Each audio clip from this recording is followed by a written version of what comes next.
Where do you feel like the U.S. should go from here with this conflict and war in Iran? First of all, we should never have been here in the first place.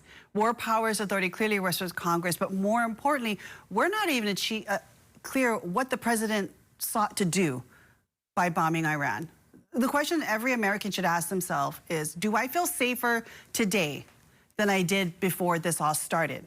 Higher gas prices, literally tens of thousands of Americans fleeing the Middle East because there's no plan to extricate them before the bombs dropped. Service members killed.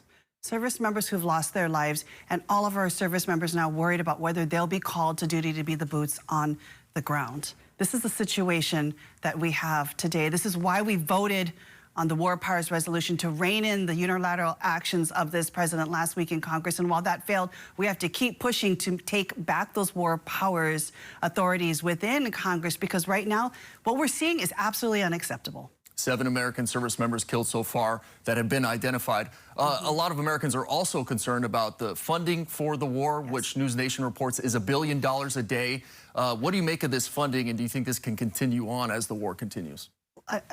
Look at that number, $1 billion a day, and that's probably at the lower end of how much it costs. And you can't put a price tag on American lives that we lose as a result of this war. When I think about $1 billion a day and what we could do with that, let's talk about actually helping Americans afford health care, which we absolutely left on the table at the beginning of the year. Never extended those Affordable Care Act tax credits. They talked about how that was a waste of money. Let's talk about $1 billion a day when we're at war. Let's talk about the fact that Americans can't afford food because we cut $200 billion from SNAP, EBT, and the big ugly bill. We could start paying so people can actually afford to eat, can be going out there and working, can go to school without hungry bellies. When I think of all the things we could do with $1 billion a day based on the war, on affordability we've got right here at home, it's disgusting to think of where it's going right now. You just got back from Washington, D.C. You do have a series of town halls upcoming on Oahu as well as Maui County. What are some of the biggest pressing needs that you hope to take back from these town halls to Washington, D.C.? You know, again, to really be a true and authentic voice, to really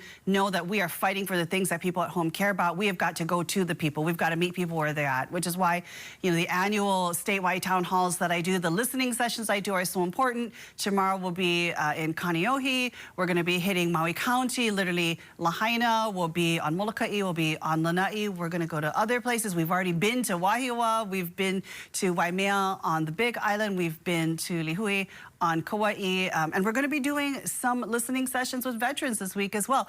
Ed, my good friend on Kauai, said, hey, can the veterans have their own? So we can talk about our own specific issues. So we'll be on Oahu and Kauai doing veterans listening sessions this week, and we have more to come. Again, being the tip of the spear for Hawaii and my constituents in D.C. means really knowing what they care about, what they need done, and that's what these listening sessions and town halls are all about. And those dates and times and ways to attend on your website? Yes. Correct? Tokuda.house.gov. Hopefully we can flash it somewhere, but connect with us, and we want to make sure that we can see you in your own backyard, hopefully soon. All right, Representative, thank you so much for joining us this morning. I know you're back home. It's going to be raining a lot. Hopefully you get some good weather before you got to go back to DC. I could have wished for better weather, but I'm still back in Hawaii. Cannot argue with that. All right, Representative, good to see you.